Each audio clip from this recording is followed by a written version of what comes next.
আসসালামু আলাইকুম। বর্তমানে ফেসবুক, ইন্টারনেট এবং হোয়াটসঅ্যাপে ক্রিয়েশন ভিত্তিক অনেক সুন্দর সুন্দর স্ট্যাটাস ভিডিও কিন্তু চলে আসে, যেখানে দেখা যায় একটি পিকচারকে কি সুন্দরভাবে ভিডিওতে রূপান্তর করা যায়। সো আজকের ভিডিওতে দেখাবো এরকম স্ট্যাটাস ভিত্তিক পিক খুব সহজে আপনি কীভাবে ক্রিয়েট করতে পারেন। সো এটা করার জন্য আপনার মূলত এই 3টা অ্যাপস লাগবে। এই 3টা অ্যাপস আমি প্লে স্টোরে পেয়ে যাবেন। সো প্রথমে আপনাদের এই প্রিন্স অ্যাপটি ওপেন করতে হবে। সো এই অ্যাপটির ভিতরে আসার পর অ্যাপটি এরকমভাবে ওপেন হয়ে যাবে। সো আপনাদের কাছে পারমিশন চাইতে পারে, সব পারমিশন করে দেবেন। সো প্রথমে আপনাদেরকে ঠিক এই জায়গায় ক্লিক করতে হবে, আপনারা যে মাউস পয়েন্টটা দেখছেন এখানে। সো এখানে ক্লিক করার পর আপনাকে জাস্ট এই প্রিন্সটাতে ক্লিক করতে হবে। সো তারপর আপনি এখানে জাস্ট এখান থেকে একটু সিলেক্ট করবেন। সো বাই দ্য ওয়ে একটা কথা বলে রাখি, আপনারা এখন জাস্ট আমার আঙুলের ফলোয়ারগুলি একটু খেয়াল করবেন, কারণ এখন যদি আমি এটা বলে বলে স্কোপ করে থাকি তাহলে ভিডিওটা অনেক লম্বা হয়ে যাবে। সো খেয়াল করতে থাকুন।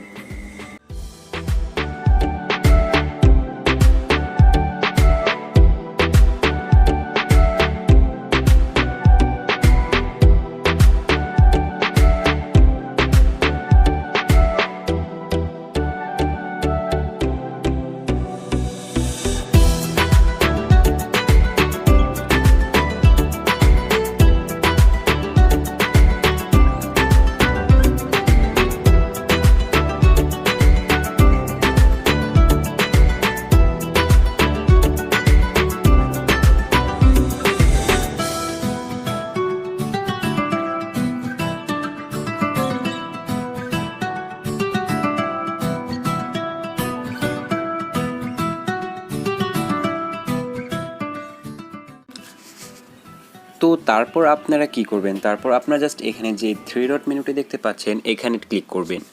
এখানে আসার পর দেখবেন এক্সপোর্ট অপশন একটি রয়েছে, এখানে ক্লিক করবেন। সো এখানে আসে আপনি যে কোনো একটি নাম দিতে পারেন। আমি জাস্ট একটি নাম সিলেক্ট করলাম, তারপর এখান থেকে পিএনজি থেকে আপনি জেপিজি সিলেক্ট করে নেবেন। সো তারপর সেভ। সো আমরা পিকচার অ্যাপটা ওপেন করে নিচ্ছি। সো এখানে আমরা ক্যান্সেল করে দিচ্ছি। সো তারপর এখানে আপনি কী করবেন, এখান থেকে just use from gallery. So তারপর এখান থেকে ওকে করে দিবেন। সো অবশ্যই টেক্সটটাকে এখান থেকে ডিলিট করে দিবেন। সো তারপর আপনাদেরকে ঠিক এই অপশন মিডলে যে গোল অপশনটা দেখতে পাচ্ছেন এখানে একটি ক্লিক করবেন, তারপর ইম্পোর্টে ক্লিক করবেন। এখান থেকে সেই লেখাটি ক্লিক করবেন। সো সেটা ওপেন হয়ে যাবে। তারপর আপনি এখান থেকে টিক মার্কে ক্লিক করে দিবেন।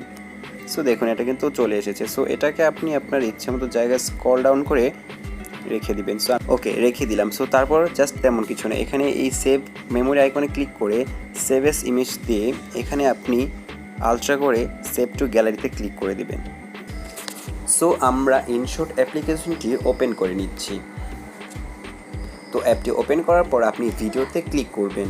সো ভিডিওতে ক্লিক করার পর আপনি নিউতে ক্লিক করবেন। নিউতে ক্লিক করার পর আপনি সেই ফটোটি সিলেক্ট করে নেবেন যেটি এতক্ষণ আপনি এডিট করেছিলেন। সো তারপর আপনি এখান থেকে মূল কাজে চলে আসবেন। তারপর আপনাকে এখানে জাস্ট স্টিকার অপশন দেখতে পাচ্ছেন, এই স্টিকারে ক্লিক করবেন। তো এখানে আপনি অনেক স্টিকার ফ্রিতে পেয়ে যাবেন। সো আমাদের মূলত কাজ হচ্ছে এইখানে 3 নম্বরে। সো এখানে দেখবেন আপনাদের সেই কাঙ্ক্ষিত স্টিকার এমোজিগুলো ফ্রিতে পেয়ে যাচ্ছেন। সো আপনারা যদি এইগুলো এখানে না পান তাহলে অবশ্যই এই স্টোর অপশনে ক্লিক করবেন। তো এর জন্য অবশ্যই আপনার ফোনের ইন্টারনেট কানেকশনটি অন থাকতে হবে। তো আমরা ব্যাক করছি। তো আমরা মূলত এখানে সিলেক্ট করার পর আমরা এখান থেকে আরও একটি ইমোজি সিলেক্ট করে নিচ্ছি। সো তারপরে এটা আমি এখান থেকে একটু বড় করে দিয়ে এখানে আবার ওপেনে ছেড়ে দিচ্ছি। তো আমরা এখানে টিক মার্কে ক্লিক করছি এবং অবশ্যই আপনার সিলেক্ট করাগুলো আপনি পিকচার অনুযায়ী সাইজ করে নেবেন। সো তারপর আপনি এখান থেকে প্লে করে দেখতে পারেন, আই হোপ। সো তারপর আরেকটা কাজ হচ্ছে আপনি এখানে এই ফিল্টারে ক্লিক করবেন। ফিল্টার অপশনে ক্লিক করবেন। সো ফিল্টার অপশনে ক্লিক করার পর আপনি এখানে অনেক রকমের ইফেক্ট পেয়ে যাবেন একেবারে বিনামূল্যে। তারপর টিক মার্কে ক্লিক করছি। সো আপনার এখানে আরও একটি কাজ হচ্ছে আপনি এখান থেকে চাইলে আপনি আপনার পছন্দের মিউজিকটিও অ্যাড করতে পারবেন, তাই আপনাকে মিউজিক অপশনে ক্লিক করতে হবে। সো আমি এটা অ্যাড করে দেখিয়ে দিচ্ছি, ঠিক আছে? তো দেখতে পাচ্ছেন এখানে এটা চলে এসেছে, আমি আপনাদেরকে একটু দেখিয়ে দিচ্ছি। সো বন্ধুরা এখানে হয়ে যাওয়ার পর আপনি জাস্ট অবশ্যই এই টিক মার্কে ক্লিক করে দিবেন। সো টিক মার্কে ক্লিক করে দেওয়ার পর আপনি এই সেভ আইকন দেখতে পাচ্ছেন, এখানে জাস্ট একটি ক্লিক করবেন। তারপর আরেকবার সেভ আইকনে ক্লিক করবেন।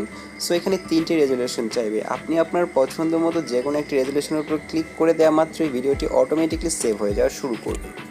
তো ভিডিওটি ভালো লাগলে অবশ্যই লাইক করবেন এবং চ্যানেলে নতুন হয়ে থাকলে অবশ্যই সাবস্ক্রাইব করে পাশের বেল আইকনে প্রেস করে রাখবেন পরবর্তী নতুন ভিডিও দেখার জন্য।